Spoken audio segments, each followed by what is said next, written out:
কবি পূর্ণেন্দু পত্রীর লেখা কথোপকথন পর্বের কথোপকথন প্রথম সংখ্যক কবিতাটি আমি পাঠ করছি। কি হয়েছে? কপালে ভাঁজ কেন?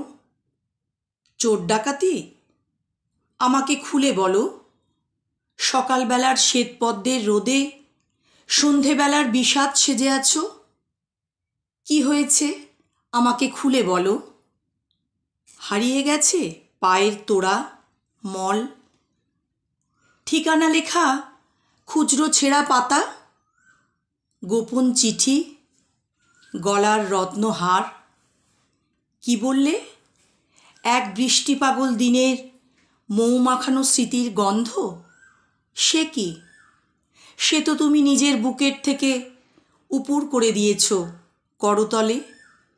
রেখেছি বুকে, বুকের বন্ধ ঘরে, অবশ্য রোজ সন্ধ্যা প্রদীপ দিই।